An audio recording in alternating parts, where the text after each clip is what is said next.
theyeshiva.net. Now, our next guest is Rabbi Yosef Yitzhak Jacobson. He is one of the most sought-after speakers today in the Jewish world, and he speaks to both Jewish and non-Jewish audiences and makes the messages of Judaism relevant and accessible for our modern world. Rabbi Jacobson was also the first ever rabbi to be invited into the Pentagon, and he delivered a religious keynote address to the U.S. military chief of chaplains to the National Security Agency in 2008. This speech came at a really important and a really difficult time because they were engaged in a war at that time. And the Major General Chief later said, "We were broken, but Rabbi Jacobson helped us to find a light within our brokenness." Right now, we have seen a lot of broken images in America. Images of brutality, images of violence, images of organized crime, as well as peaceful protests, and a need for unity and healing. Tonight, Rabbi Jacobson is going to talk about the current unrest and give us his views on the Torah, on his solutions for racism, equality, love for one another, and how we can empower each other and not be victims. Welcome, Rabbi Jacobson. Thank you so much. Wow. It's an absolute honor to have you here. And this is an amazing time to actually be hearing your message and a really important time.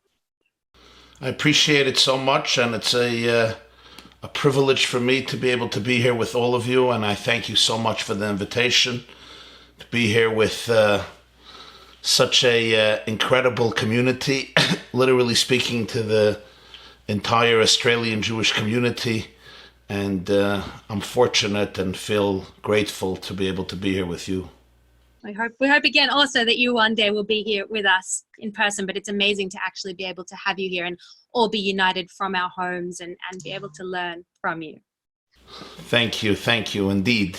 As all of you know, on May 25th, a black man by the name of George Floyd was killed by a white police officer in Minneapolis.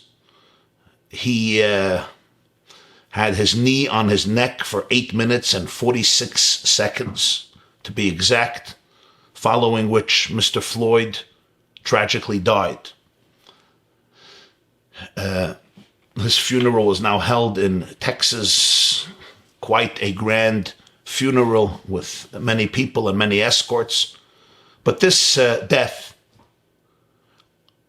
triggered an outburst of riots all across America. Night after night after night, riots, demonstrations, sadly and tragically, a lot of looting. Many of the demonstrations were peaceful, but many of them turned into very violent demonstrations, beatings and looting and burning property and stealing, etc. And this is obviously the talk of the town, not just here in the United States of America, in New York where I live, but as you probably know, all over the world, even though in America it occupies tremendous space on the news and mental space because it's so close to home. And to be honest with you, for me it was for me and for many of us, it was quite shocking and also deeply hurtful and disappointing. Because I think many of us thought that we will emerge from the coronavirus, from this pandemic, much more wise, much more blessed, much more unified, much more integrated, much more deep, much more authentic, and most importantly, much more loving. After all, the pandemic, which spread like wildfire over the last 3 months, taught us so much. And I felt that being in quarantine, each one according to their circumstances, notwithstanding the devastating tragedies, and I myself lost friends and neighbors and mentors and relatives, the quarantine accomplished a lot for many of us. It challenged us to redefine our priorities. It gave us the mental space and the emotional and psychological and spiritual space to reevaluate our relationships with ourselves, with our spouses, with our children, with our families, with our communities, with our God. It compelled all of us to rethink all of our paradigms. Questions like, How do I spend my days and my nights? What are my priorities? What are my dreams? What are my goals? How do I live my life? What is the purpose of life? Who am I really when all of the externalities and facades fall away? What do I do and how do I spend my time when all of the entertainment industries are on lockdown? These are good questions. These are meaningful questions. What does it mean to be married? What is really going on between my spouse and I when we spend 24 hours a day together in the same home for weeks on end? Who am I when I am severed from all the attachments that usually gain my distraction? These are important questions in life. They go to the core of what it means to be human and certainly what it means to be Jewish. And I still believe, that this did many of us very, very well. Yes, even for those of us which saw the challenge in it, and of course all of us saw the challenge in it, but even those of us for it was very challenging. All these types of challenges, if they're utilized correctly, you can create tremendous growth. They become an impetus and a catalyst and springboard for unprecedented personal transformation. But what happened more during the quarantine is that we all instinctively discovered our shared humanity. Somebody sneezes in Wuhan, China, and the planet is affected. Somebody touches a doorknob in Milan, Italy, and Australia is never the same. We realized how interconnected we are. We share the same planet. We breathe and inhale the same oxygen. What one person does in one side of the world affects literally everybody on the other side of the world, even if it's invisible.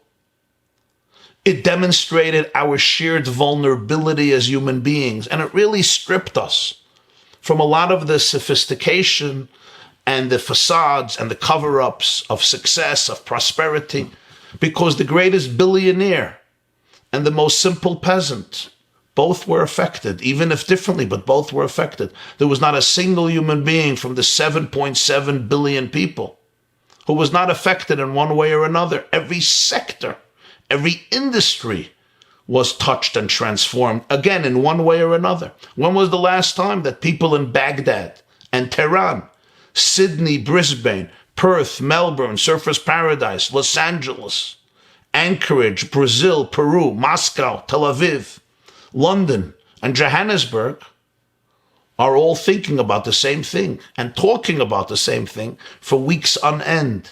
Our shared humanity emerged in very powerful ways, and it's good for us, because when we are vulnerable, two things can happen. One is we can wallow in self-pity or depression, but vulnerability can also challenge you to become real, to become authentic, to become honest, and to really surrender the false narratives of my life and your life and recreate a narrative that is much more authentic and truthful and intrinsic and essential and honest. And those are great, great blessings, great opportunities. It reminds me of the words of Jacob after wrestling with his angel that night. You remember that mysterious battle in Genesis? Jacob wrestles with a mysterious adversary all night. And the man wants to kill him, but he can't. So he maims Jacob.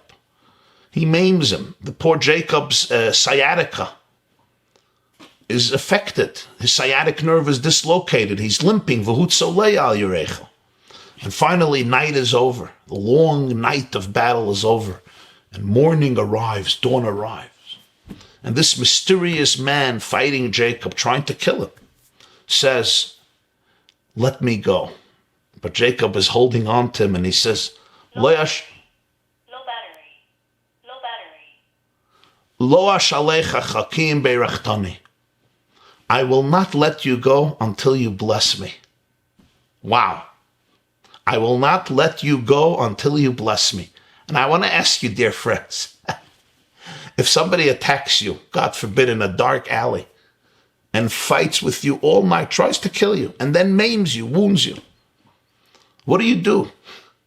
You call 911. By us, it's 911. You call the police. You run away. You punch them in the nose. Somehow you neutralize your target in any way possible if you can. The last thing I would do is say, wait. Before you go, I'm going to ask you for a bracha. I'm going to ask you for a blessing. A blessing?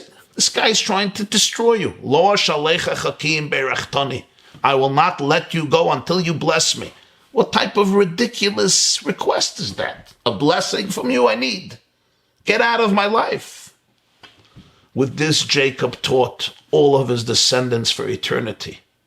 One of the most powerful lessons in Jewish history, and maybe, arguably, one of the key points that has contributed to our resilience and our growth throughout millennia.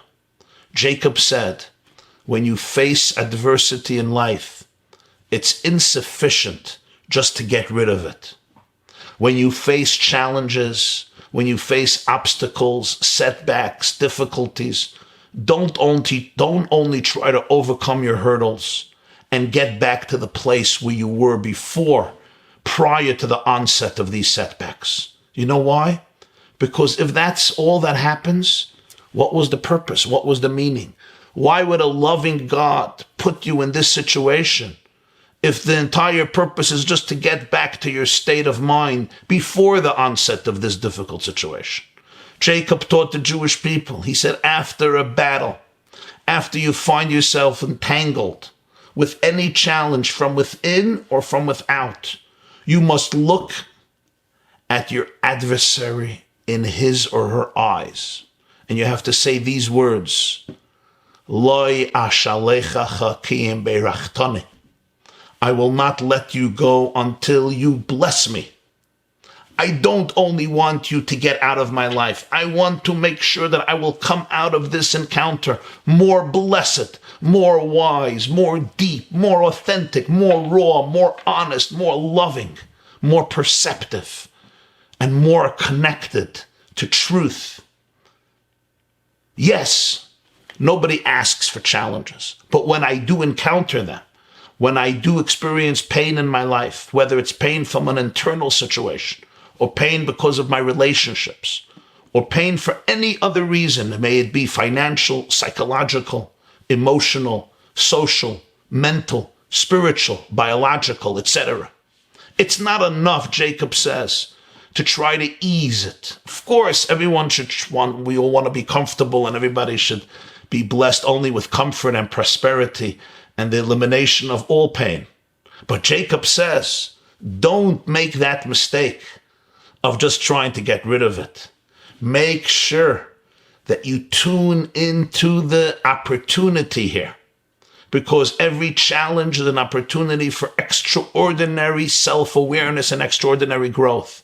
I will not let you go until I emerge from this much more blessed. And that's why throughout Jewish history, whenever the Jewish people faced a crisis of any sort, there was something magical that occurred. And that is, they not only waited for the crisis to pass and we go back to normal. No, they knew that if this crisis came along, it's an impetus. It must become a catalyst for unprecedented transformation.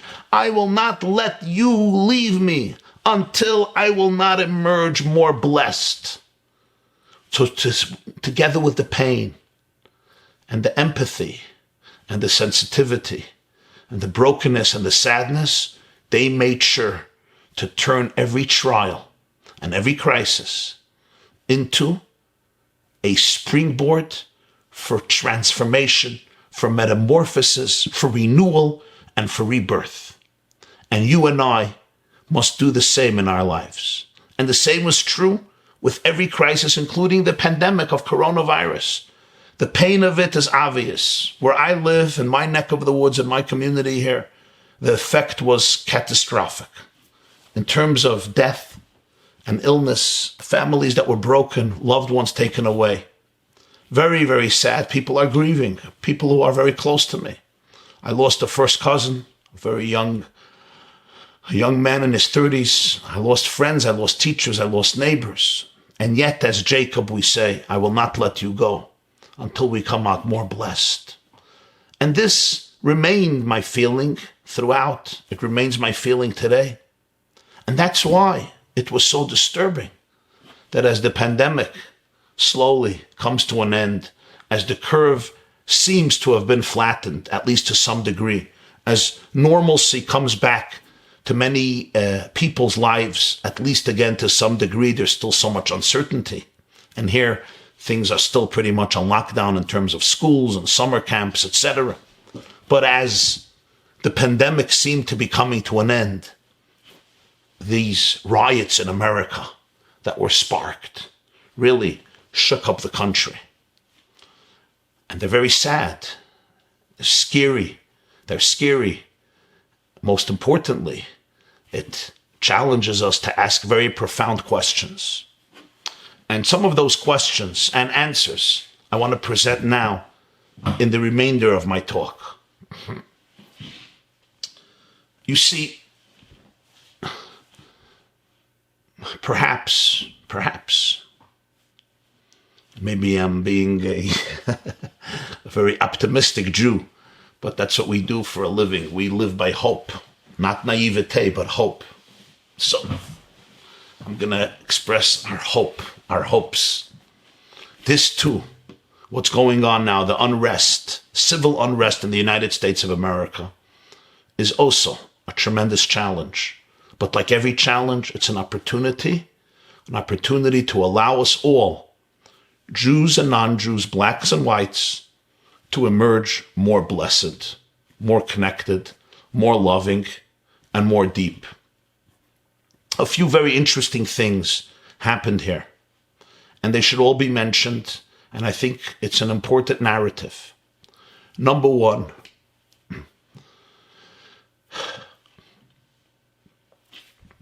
millions of people were protesting the fact that one man was not allowed to breathe, that a police officer brutally held his knee down on Floyd's neck for more than 8 minutes, close to 9 minutes, as a result of which he tragically died. And all the signs, let me breathe, let me breathe. One man could not breathe.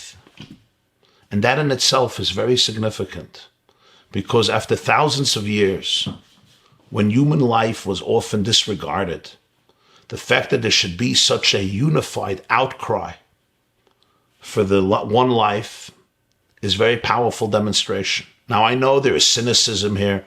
Some people argue, and this is a very sensitive debate. Some people say, you think if a black police officer would have killed him, there would have been the same outrage? Please, there would have never been the same outrage. It happened to be a white police officer.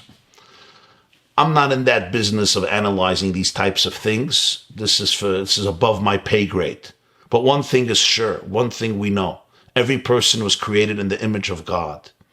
And when a person dies, a person is killed, that touches the human soul in its purest place. The Mishnah says in the Ethics of Our Fathers, Chaviv Adam Shenivra B'Tselem. Every person is beloved because they were created by the image of God. That includes blacks and whites, people of every ethnic group and race. The Mishnah teaches in Sanhedrin 37 that all of us come from Adam and Eve, all of us.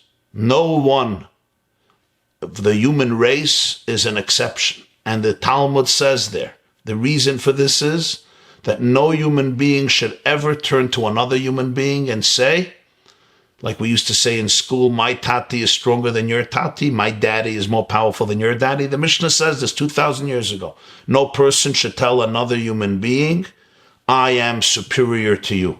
My father is superior to you. My mother is superior to you. My race, my tribe, my ethnic group, my background, my stream of DNA is somehow superior to you. What do you mean superior?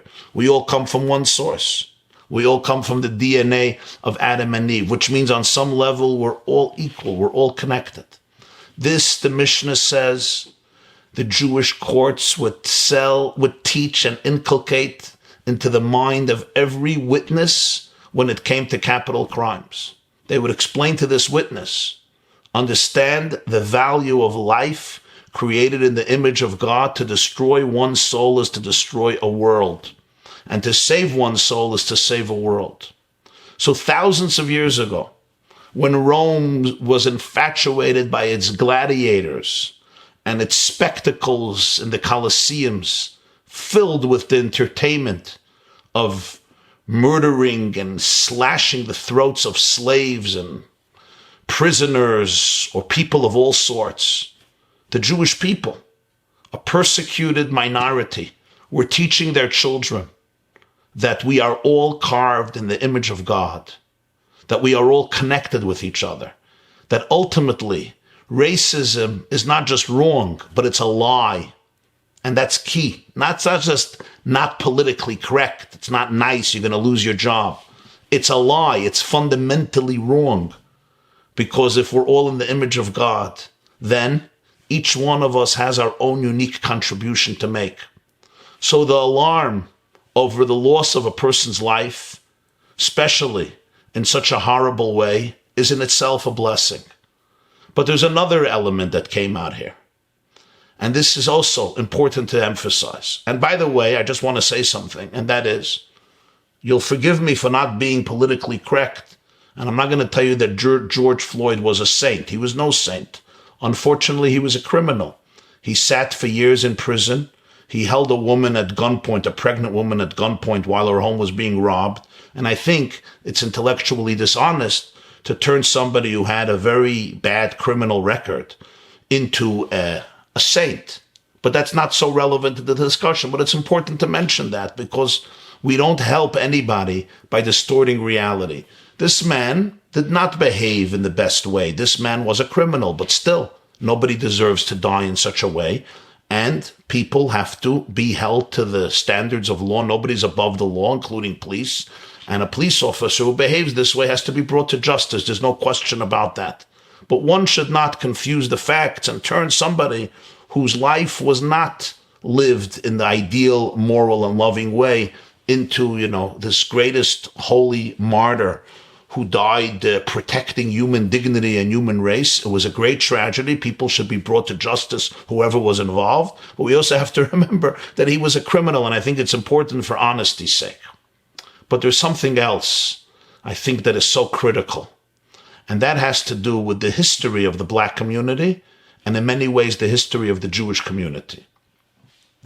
Our Black brothers and sisters have suffered terribly.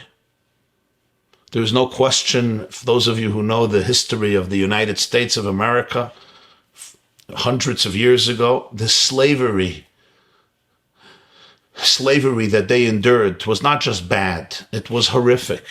The abuse, the rape, the lynching, the beatings, the torture, the deaths, ripping away, tearing away children from their mothers and their fathers. The institution of slavery destroyed culture. It destroyed families. It undermined any sense of cohesion, and it robbed the Blacks from those aspects that we can all consider the most cherished items of being a human being and cherished rights of being a human being. And they were literally deprived. And it's important to know it. It's important to learn about it. It's important to learn from it. It's important, as we say by Jews, to make sure that never again. But there's something else important. And that is, we do not help anybody in the Black community by turning them into eternal victims. Just like we cannot help any Jew by turning him or her into an eternal victim. The Jews, unfortunately, have been accustomed to savage persecution. And we have one day a year, it's called Tisha B'Av. We fast, we cry, we mourn, we eat ashes before the fast day. We sit on the floor, we sob, we read lamentations, and we remember all the persecution. Once a year, we eat bitter herbs, we pour out wine from our cup, and we cry for our past. But what do we do the day after Tisha B'Av? We start dancing, because we know that our strength lies in building a beautiful future, in building a beautiful world, and bringing light to the world. Is it important to remember the past? Of course it's important to remember the past.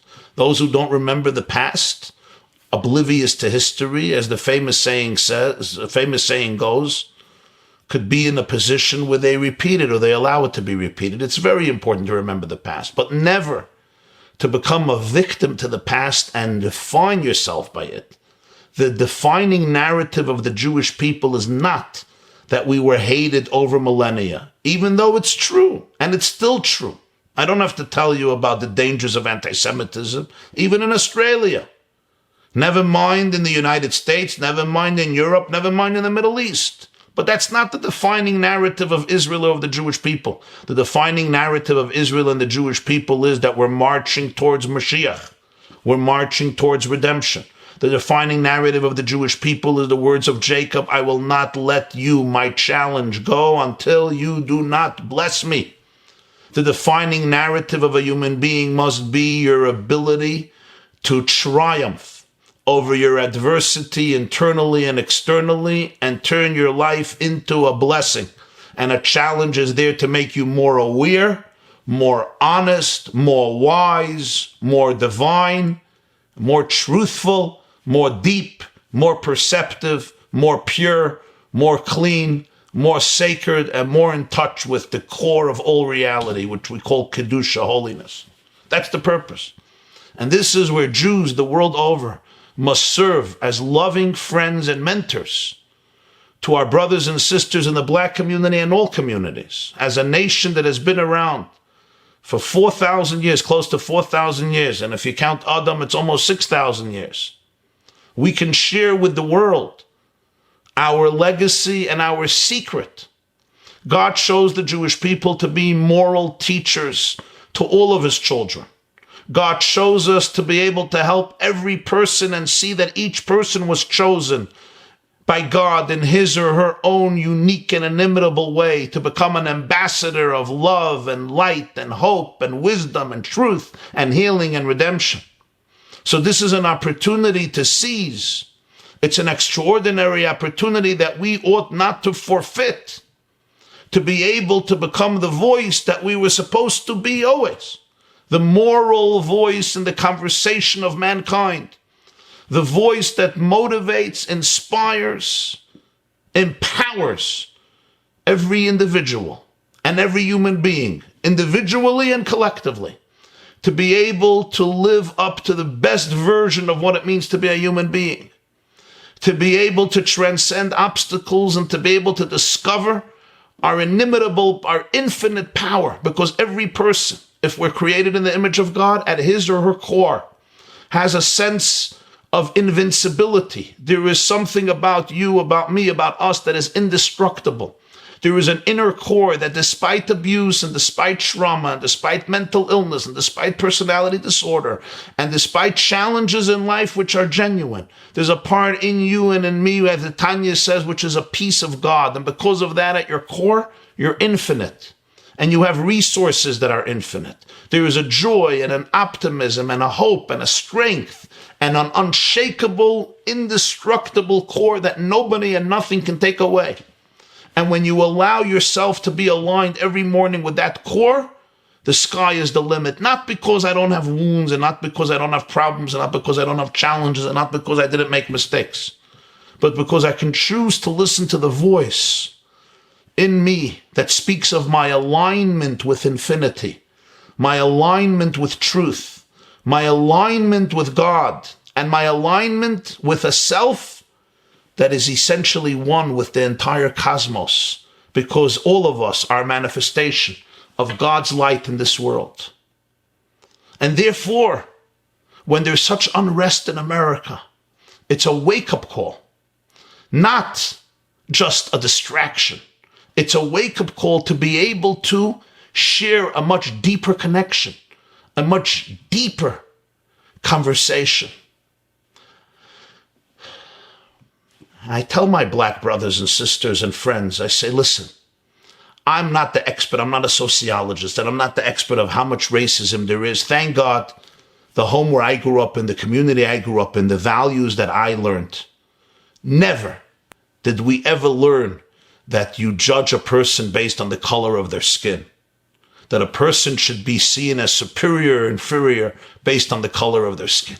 It's anathema. It's antithetical to everything that Judaism represents. As I quoted a few minutes ago, the Mishnah in Sanhedrin 37.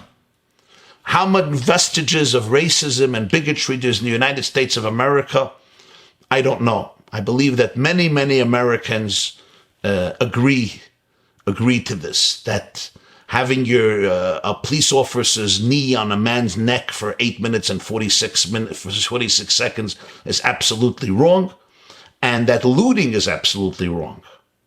And this, I turn to them and I say, teach your children that they can do better, that God expects something from us, that looting is not good for them, it's not good for the world, it's not what God wants from you. There's so much potential in you for goodness, there's so much potential in you for growth. Don't define the narrative of your life as one of negativity and trauma. Define the narrative of your life as one of potential growth, awareness, transformation, and to become an ambassador of goodness and kindness. This, my friends, is the great role and historic opportunity of the Jewish community today, wherever you are in the world, and never underestimate your power of influence. We sometimes think of ourselves as small, as insignificant, as worthless. Who am I? What can I do already? I'm somewhere in my little shtetl in Australia, very far from the rest of the world. I worry about my own issues and, local Australian concerns. But if coronavirus has taught us something, it's that what? That's a false narrative of life. An invisible virus the size of 125 nanometers that you can't see with your naked eye has literally changed the world. One man in China sneezes and everybody is affected. We all can hear the sneeze. The sneeze vibrates through the atmosphere of our planet in very dramatic ways, months and months later. That's why it's called COVID-19. Remember, it began 2019, not 2020. If this is true with a virus, how much more powerful is this when it comes to goodness, morality, kindness, holiness? Every single person can make an incredible difference, but there's one condition. You have to realize who you are. You have to look in the mirror every morning and say, as we say every morning in our prayers, Elokai neshama shenasata bi ta'iri. The soul that you have given me is a piece of light. If the doors of perception were cleansed, you would appear for who you really are, a piece of infinity. You are light. You are radiance. You can light up yourself, your home, your marriage, your family, your community, the Jewish people in the world. You'll say, me? You know who I am. I have this issue, that issue, that issue. I also have those issues or different issues. We all have issues. That's why we have become therapists, so we go to therapy. One of the three. Somebody asked me, what's the difference between a psychotic, a neurotic, and a psychiatrist? So I told them the psychotic builds castles in the air and the neurotic lives in those castles, and the psychiatrist collects the rent from both of them. Okay. We all have in ourselves psychosis. We have in ourselves neurosis. You can ask Dr. Freud. And we all have within ourselves the psychiatrist. Either we're becoming one, or we go to one, or we should go to one, or the psychologist or the therapist. We know that. But I have to ask myself every morning, with who will I allow in my core? Will I allow myself just to hear the voices that undermine me and tell me how bad and ruined and wounded I am? Or I will respect those voices, make space for them, give them the honor they deserve, the attention they deserve, and really they could teach me usually a lot about myself. But remember that my core is invincible. It's indestructible. It's a piece of Hashem. I am an ambassador of God in this world, and a unique ambassador sent down by the creator of the world to be his representative. An ambassador, as I said, of love and light and hope and healing and wisdom and truth and redemption. And my dearest friends, one of the hallmarks of all the riots and demonstrations in America is, I also can't breathe. George Floyd couldn't breathe. I also can't breathe. Let me breathe. Take your knee off my neck so I could breathe. Let me breathe. I find it very interesting because the coronavirus, COVID-19, attacks the lungs. As you know, every virus comes into the body, and the way it's successful is it abducts a host healthy cell, and then it uses that cell to be able to replicate itself. First in the hundreds, then in the thousands, and then in the millions, and then in the billions, and sometimes in the trillions. And in this case, the coronavirus attacks the lungs to the point that very often the person has respiratory problems. They can't breathe. Can't breathe. And then as this corona is ending in America, there's this whole awareness and this whole consciousness and all of these riots and revolutions and demonstrations. Let me breathe. I can't breathe. Allow me, based on the words of the Baal Shem Tov, that everything is by providence, to teach us a very profound lesson as well. And that is, it is so important to allow yourself to breathe, and it's so important to allow others to breathe. And I want to explain to you what I mean and conclude with these comments, and then we'll open up the floor to some questions. The word neshama, soul, comes from the word neshima, which means breath. Breath, breathing, is that cycle which God created, that incredible cycle, which I don't even realize is happening. We do it instinctively, where the oxygen is inhaled by my body, and that oxygen is dispatched through the red blood cells, 37 trillion blood cells throughout the living organism, bringing oxygen to every single part of the body. When that is interrupted, the person simply cannot live, because when the blood and the cells don't have the oxygen, they can't survive. And therefore, neshama, soul, is so associated with the word neshima, which is breath. Kol ha-neshama tahalel hallelujah, we say in the morning prayers from Psalms. Every soul praises God, and the Midrash says, kol neshama means kol neshima. For every breath you take, you should say thank you. Don't take for granted the fact that you can breathe, that we can breathe, that air is not obstructed. But you know, there's physical air and there's also spiritual oxygen. And just as it is critical to breathe in physical oxygen, it is critical to breathe in spiritual oxygen. What is the spiritual oxygen of the Jewish people? It's Torah. When I learn, I fill my system with oxygen.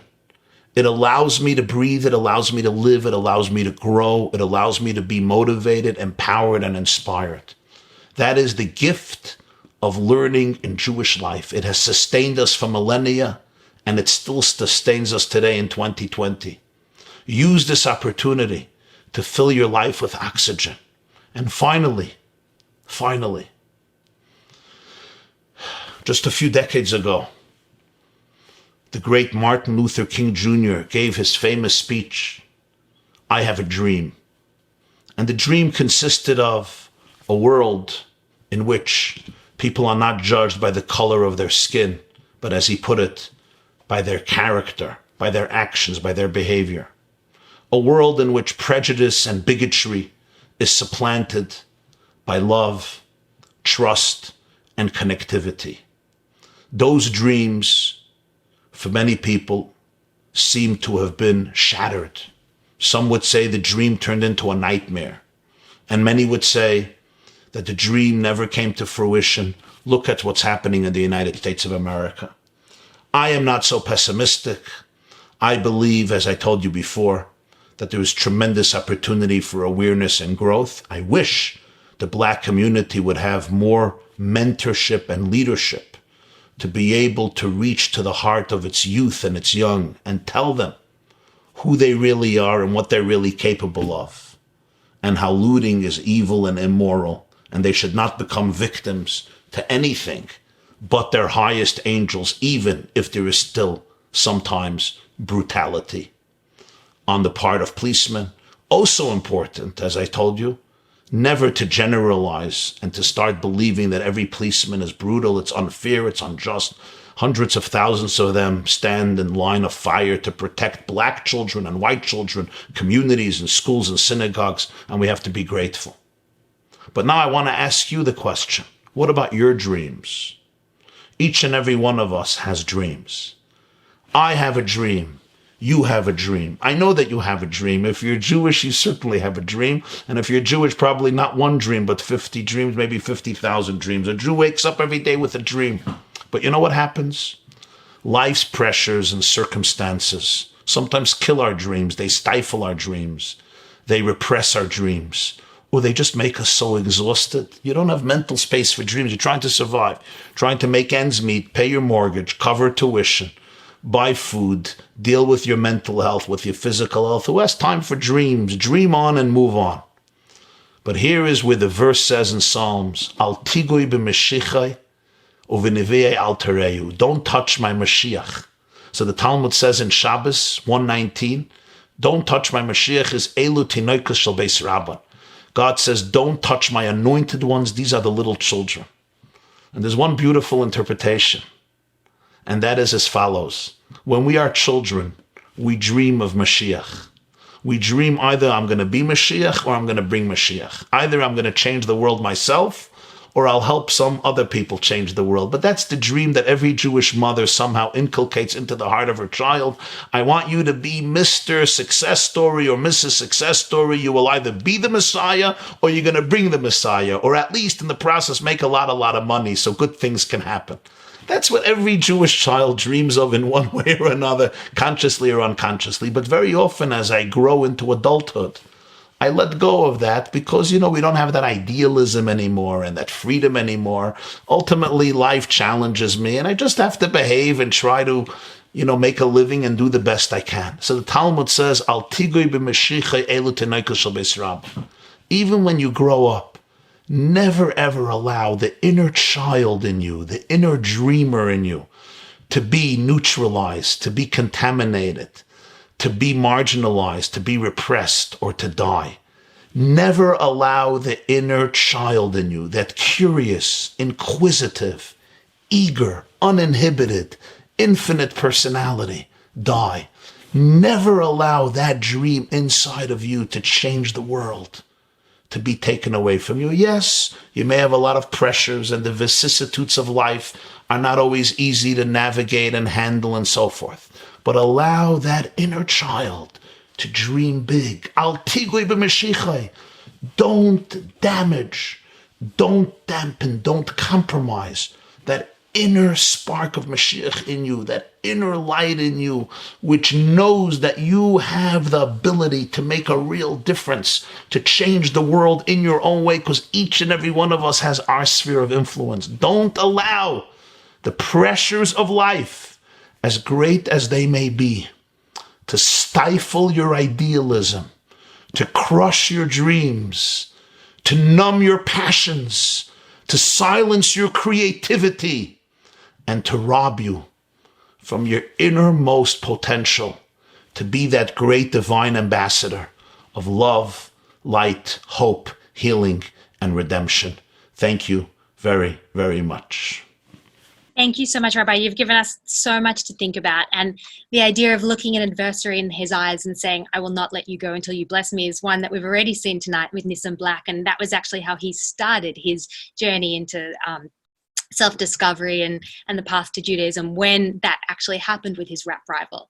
Now, we have a lot of questions. If I can ask you a couple and then the rest maybe we can put on Facebook. What would you say, I have a question that's come in that said, what would you say to people that say the BLM movement is anti-Semitic? There's no question that there are elements of anti-Semitism that have creeped into it. There's absolutely no question. And it is horrific.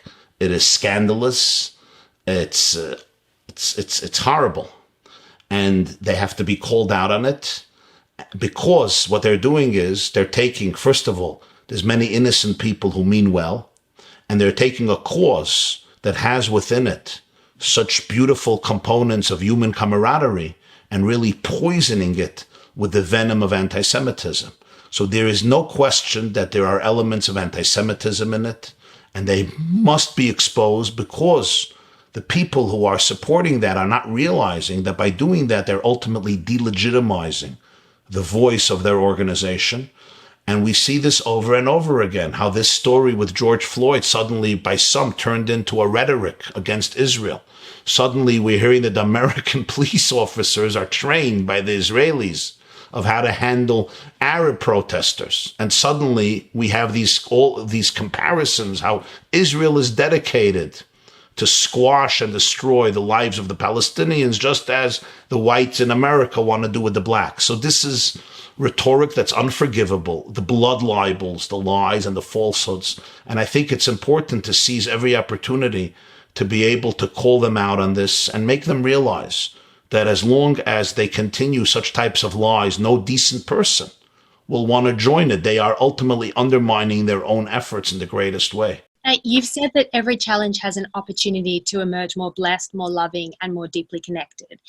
Hopefully the senseless murder of George Floyd and then the further distraction and further senseless murders of people like David Dorn will lead to some kind of opportunity. What transformations do you expect for the USA after coronavirus and after the riots that will emerge as a stronger, more united country? How do you see that happening?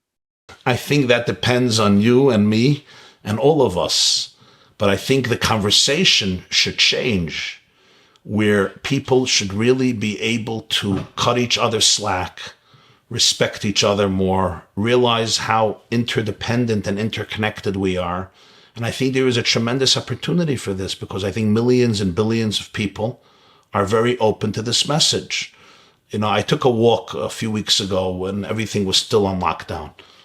And I saw two strangers were sitting in the garden of their home, schmoozing. And I say strangers because I didn't know who they were. And I had this urge in me. I said, hi. I said, hi, how are you? And, in New York, it's not Australia. In New York, you're not allowed to be too friendly. People are more uptight. So the person I was walking with says to me, you know them? I say, no. She says, so why are you saying hi to them? And then I said, in a world that's unified, we will all say hi to each other, because they're not strangers. They're brothers and sisters, even if I don't know them. If I see my brother, will I say hi? If I see my aunt, will I say hi? Of course, I'm going to say hi to them. I want to start living in a world that reflects this type of consciousness. And I think that if we work on it, we have to be proactive and introduce that vocabulary. It can have a tremendous impact to be able to be here for people, to be able to respect people. Every person was created in God's image. And what that means practically is there's a mitzvah to love God and a mitzvah to be in awe of God. And that means that with every single person created in the image of God, there is something about them that I could love, and there's something about them that I have to stand in awe of. It doesn't mean I agree with everything. It doesn't mean we have all the same hobbies or appetites or interests or personality traits. It doesn't mean that every single person becomes my best friend and I could reveal all my secrets, but it does mean that every person has something which I can love, and every person has something which I can be in awe of. And if I cannot discover that, it means I am not in touch with the image of the divine in them, because I'm not in touch with the image of the divine within me. And I think that's where we begin. Let's begin with that consciousness that every single person I meet, relative or stranger, acquaintance or close friend, somebody in my circle or out of my circle, there's something I can love and there's something I can be in awe of. And especially when it comes to your own kin and your own family and your own marriages and your own relationships, I think this is an opportunity to once again prioritize our personal relationships with our loved ones. Too many distractions have taken us away from the vortex of life into the peripherals of life. We have become swept away by different causes of stress and anxiety, and really taken us away from the core values of life, which from a Jewish perspective are always my spiritual relationship with God, my spiritual relationship with myself, my marriage, my relationship with my children, my relationship with my community, and my relationship really with the purpose of my life.